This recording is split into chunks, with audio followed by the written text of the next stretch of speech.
انتقالکن واحدتن، اس سے عورت بائنا ہو چکی ہے، لہذا دوسرا جملہ بے فائدہ ہو جائے گا۔ یہ تو دو صورتیں ہو گئی جن میں ایک طلاق بائن ہوتی ہے۔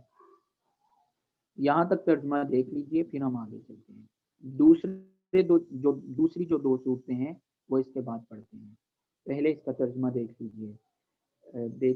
کہتے ہیں ولو قال لها، اگر کہتا ہے اپنی غیر مفعول بہا بیوی سے، انت طالق واحدۃ قبل واحدۃ، تمہیں طلاق ہے ایک سے پہلے، یا کہتا ہے تمہیں ایک طلاق ہے اور اس کے بعد ایک طلاق،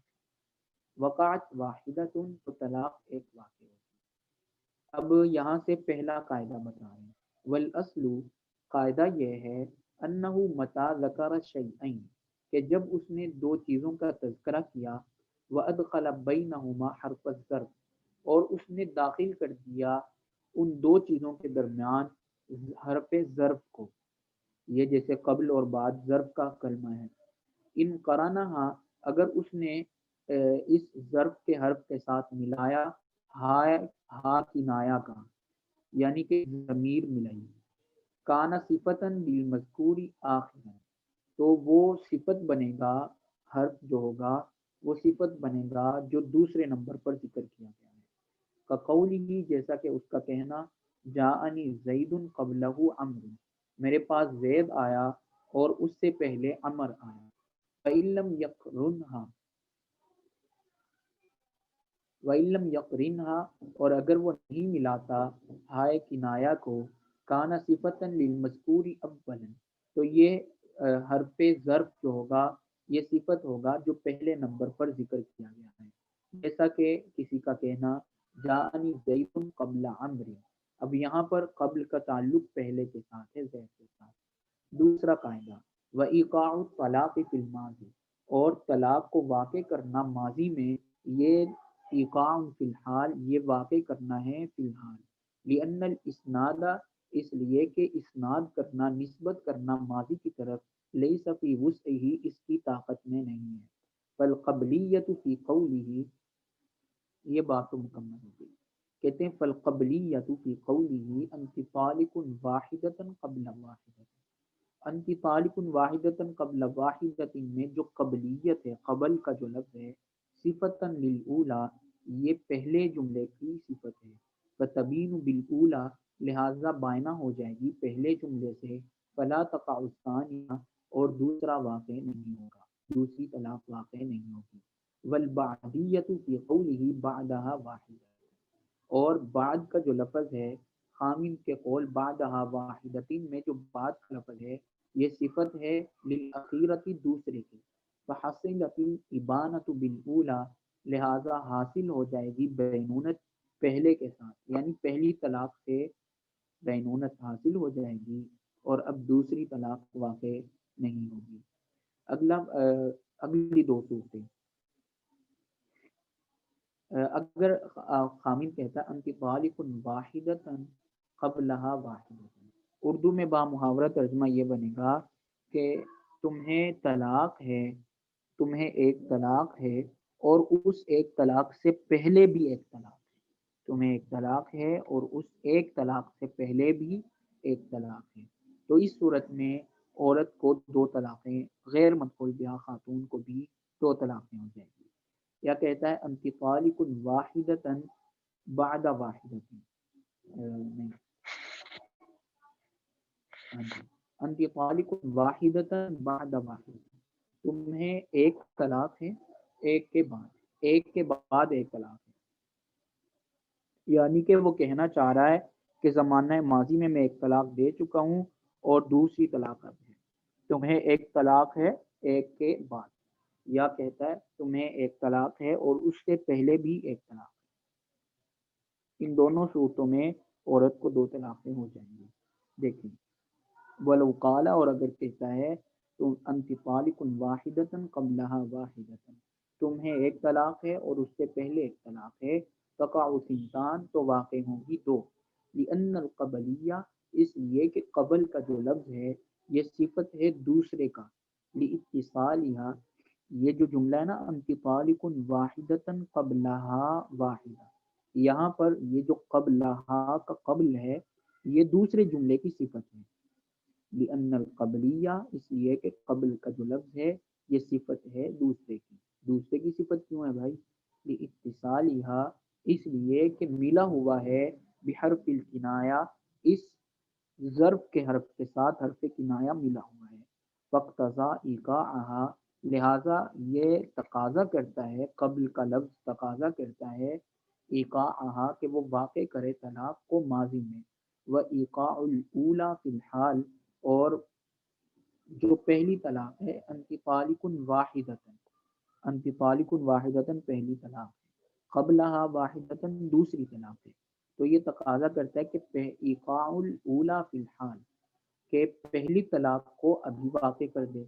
غیر ان الایقاع فی الماضی اور جو دوسری طلاق ہے وہ اس نے ماضی کی طرف نسبت کی ہے، لیکن بات یہ ہے کہ ماضی میں واقع کرنا ایقاع فی الحال ایضا یہ اسی طرح ہے جس طرح فی الحال واقع کی ہے، فتقترنان لہذا یہ دونوں طلاقیں مل جائیں گی، فتقعان جب دونوں مل گئی گویا کہ ایک ہی وقت میں دو طلاقیں ہو رہی ہیں، فتقعان لہذا یہ دونوں طلاقیں واقع ہو جائیں گی، وکذا اذا قال اسی طرح وہ کہتا ہے آخری صورت چوتھی صورت کہتا ہے انت طالق واحدتن بعد واحدتن تمہیں ایک طلاق ہے اور اس کے بعد تمہیں ایک طلاق ہے ایک کے بعد ایک کے بعد ایک طلاق ہے، تقع سنتان تو دو واقع ہوں گی، لأن البعدیہ اس لیے کہ جو بعد کا لفظ ہے انت طالق واحدتن بعد واحدتن یہ جو اس میں بعد کا جو لفظ ہے صفت للأولی یہ پہلے جملے کی صفت ہے، فاقتضا لہذا یہ تقاضا کرتا ہے ایقاع الواحدہ کہ پہلی واقع ہو جائے ابھی فی الحال اور دوسری واقع ہو جائے اس سے پہلے، فتقترنان جب اس سے پہلے واقع ہوگی تو وہ ماضی میں ہو گیا اور ماضی میں جو واقع کی جاتی ہے وہ فی الحال ہوتی ہے، لہذا فی الحال دی جانے والی اور ماضی کی طرف جس کی نسبت کر رہا ہے وہ دونوں فتقترنان مل جائیں گی، جب مل جائیں گی تو طلاق واقع ہو جائے گی۔ ایک آدمی اپنی بیوی سے اب یہاں پر تو ہم نے یہ مسئلہ پڑھا تھا کہ حرف ظرف لے کر آتا ہے، اب یہاں پر یہ مسئلہ بیان کر رہے ہیں کہ ایک آدمی اپنی بیوی کو طلاق دیتا ہے اور طلاق دیتے ہوئے وہ حرف مع کا استعمال کرتا ہے، کہتا ہے انت طالق واحدتن مع واحدتن تمہیں ایک کے ساتھ ایک طلاق، یا کہتا ہے تمہیں ایک طلاق ہے معہا واحدتن اس کے ساتھ ایک طلاق، اردو میں کیا ترجمہ بن گیا؟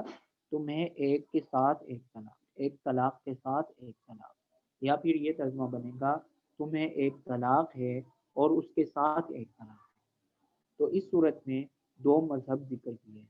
پہلا قول تو یہ ہے کہ دونوں صورتوں میں جمہور احناف کہتے ہیں کہ دونوں صورتوں میں دو طلاقیں واقع ہو جائیں گی، کیونکہ اس نے وہ لفظ ذکر کیا مع کا یا اردو میں ساتھ کا لفظ ذکر کیا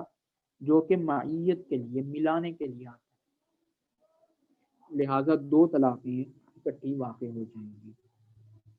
جبکہ امام ابو یوسف رحمۃ اللہ علیہ نے دوسری صورت میں اختلاف کیا ہے۔ امام ابو یوسف رحمۃ اللہ علیہ فرماتے ہیں کہ اگر اس نے یہ کہا کہ تمہیں ایک طلاق کے ساتھ ایک طلاق پھر تو دونوں واقع ہو جائیں گی، لیکن اگر وہ کہتے ہیں اگر وہ کہتا ہے تمہیں ایک طلاق ہے معہا واحدہ اور اس کے ساتھ ایک طلاق ہے یعنی معہا ہا ضمیر کا تذکرہ کرتا ہے، اس صورت میں امام ابو یوسف رحمۃ اللہ علیہ فرماتے ہیں کہ عورت پہلی طلاق سے بائنہ ہو جائے گی اور دوسری طلاق کا محل نہیں رہے گی، لہذا یہ طلاق واقع نہیں ہوگی۔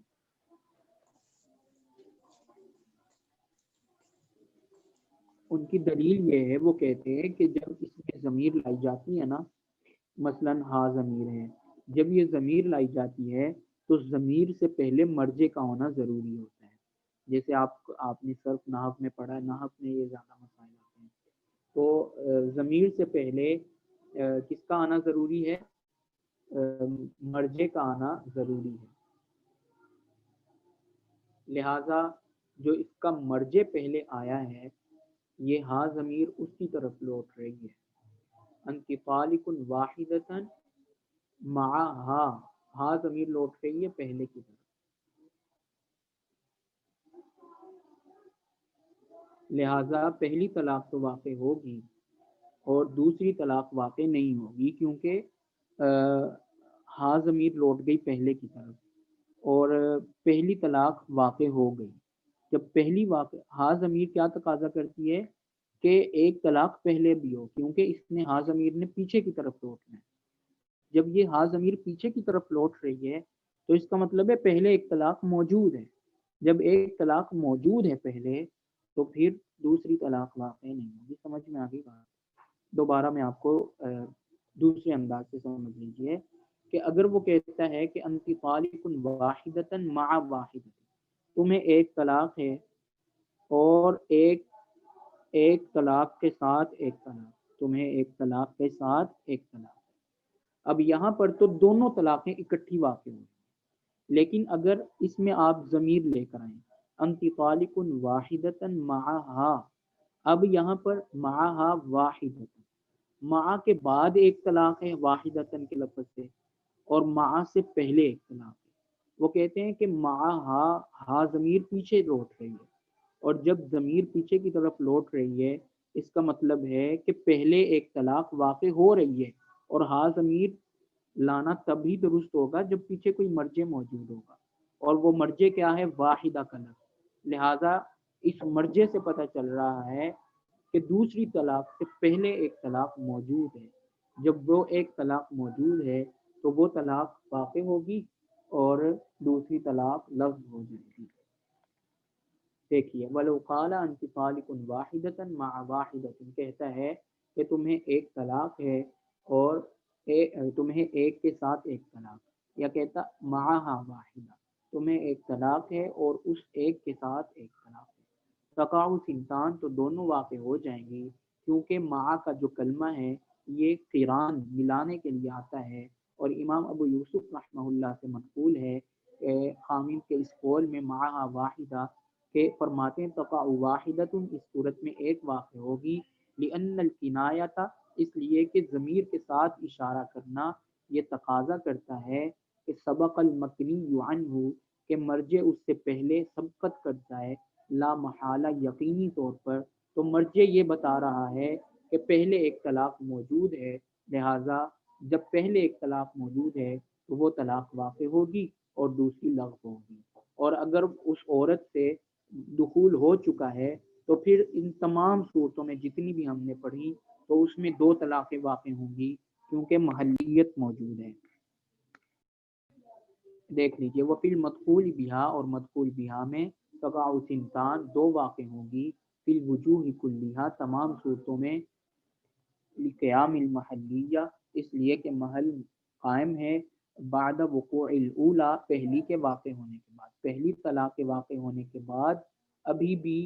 محلیت موجود ہے، لہذا دوسری تیسری طلاق واقع ہو سکتی ہے۔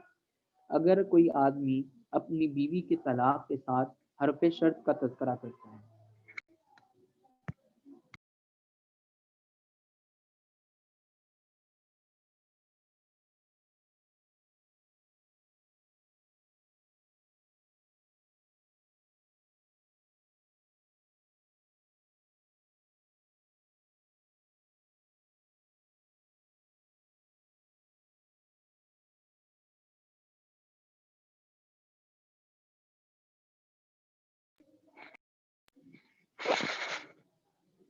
یہاں سے یہ مسئلہ بیان فرما رہے ہیں کہ اگر کوئی آدمی اپنی بیوی کو جو طلاق دے رہا ہے اس کے ساتھ حرف شرط کا تذکرہ کر دیتا ہے،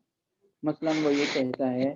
کہ ان دخلت الدار فانت طالق۔ اچھا پہلے یہ سمجھ لیجئے کہ حرف شرط کا تذکرہ کرنے کی دو صورتیں ہیں۔ پہلی صورت تو یہ ہے کہ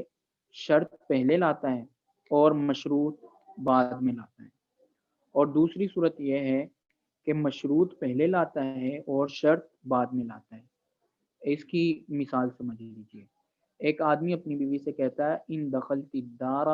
فانت طالق واحدۃ وواحدۃ، اگر تم گھر میں داخل ہوئی تو تمہیں طلاق ہے ایک اور ایک۔ اب یہاں پر دیکھیں کہ شرط پہلے ہے، ان دخلتی دار یہ شرط ہے، فَأَنْتِ طَالِقٌ یہ جزا ہے، مشروط ہے۔ تو شرط پہلے، مشروط بعد میں، ایک صورت۔ دوسری صورت یہ ہے کہ مشروط پہلے ہو۔ مشروط پہلے ہونے کی مثال یہ ہے، کہتا ہے انتی طالق واحدتاً و واحدتاً ان دخلتی الدار۔ تو دو صورتیں بن گئی، ایک صورت میں شرط پہلے مشروط بعد میں، دوسری صورت میں مشروط پہلے شرط بعد میں، دونوں میں حکم الگ الگ ہوگا۔ اگر تو شرط پہلے ہے اور مشروط بعد میں ہے تو اس میں اختلاف ہے۔ امام ابو حنیفہ رحمۃ اللہ علیہ فرماتے ہیں کہ اگر ایک آدمی نے اپنی بیوی سے کہا ان دخلت الدار فانت طالق واحدۃ و واحدۃ، اور وہ عورت غیر مدخول بہا ہے، تو اس صورت میں ایک طلاق واقع ہوگی۔ اور اگر صاحبین فرماتے ہیں کہ اس صورت میں دو طلاقیں واقع ہوں گی۔ دوسری صورت یہ ہے کہ کہتا ہے انت طالق واحدۃ و واحدۃ ان دخلت الدار، تو اس صورت میں فرماتے ہیں کہ اس صورت میں سب کے نزدیک دو طلاقیں واقع ہوں گی۔ یعنی اگر طلاق کا تذکرہ پہلے ہے، مشروط کا تذکرہ پہلے ہے اور شرط کا تذکرہ بعد میں ہے تو دو طلاقیں ہوں گی سب کے نزدیک، اس میں کوئی اختلاف نہیں ہے۔ صاحبین کی دلیل کیا ہے؟ امام ابو یوسف اور امام محمد رحمہ اللہ کی تعریف کے دلیل یہ ہے کہ وہ فرماتے ہیں کہ دیکھیں یہاں پر اس نے کہا واحدتاً و واحدتاً، واو لے کر آیا ہے، اور واو جو ہوتا ہے وہ دو ٹوٹے ہوئے لوگوں کو، دو الگ الگ چیزوں کو آپس میں جمع کر دیتا ہے۔ واحدتاً و واحدتاً، ایک اور ایک، یعنی کہ دو۔ اگر یوں کہہ دیتا کہ دو، اور اگر یوں کہہ دیتا ایک اور ایک، وہ کہتے ہیں برابر ہے، کیونکہ واو نے آ کر دونوں کو جمع کر دیا، تو واو مطلق جمع کے لیے آتا ہے۔ لہذا اس نے یوں کہہ دیا، گویا کہ اس نے یوں کہا کہ اگر تم گھر میں داخل ہوئی تو تمہیں دو طلاقیں ہیں، یا پھر یہ کہا کہ تمہیں دو طلاقیں ہیں اگر تم گھر میں داخل ہوئی۔ تو دونوں صورتوں میں وہ فرماتے ہیں کہ واو نے دونوں کو جمع کر دیا، اور یہ ایسا ہی ہے گویا کہ اس نے بیک وقت دو کا لفظ ادا کیا، دو کا عدد اس نے بولا ہے۔ ٹھیک ہے، اور دوسرا وہ یہ فرماتے ہیں کہ جس طرح شرط کو اگر مؤخر کر دیں، انت طالق واحدۃ و واحدۃ ان دخلت الدار، شرط کو اگر ہم مؤخر کر دیں اور طلاق کا تذکرہ پہلے کر دیں، اس صورت میں سب کے نزدیک دو طلاقیں ہوتی ہیں۔ اس طرح پہلے مسئلے میں پہلی صورت میں بھی دو طلاقیں ہونی چاہیے۔ تو یعنی کہ انہوں نے دوسری صورت کو پہلی صورت پر قیاس کیا۔ ایک دلیل ان کی یہ ہے کہ انہوں نے دوسری صورت کو پہلی صورت پر قیاس کیا، اور دوسری دلیل ان کی یہ ہے کہ وہ فرماتے ہیں واو مطلق جمع کے لیے ہے، لہٰذا ایسا ہی ہے گویا کہ اس نے ایک کہا ہی نہیں بلکہ اس نے دو کہا ہے، دو کا عدد اس نے استعمال کیا ہے۔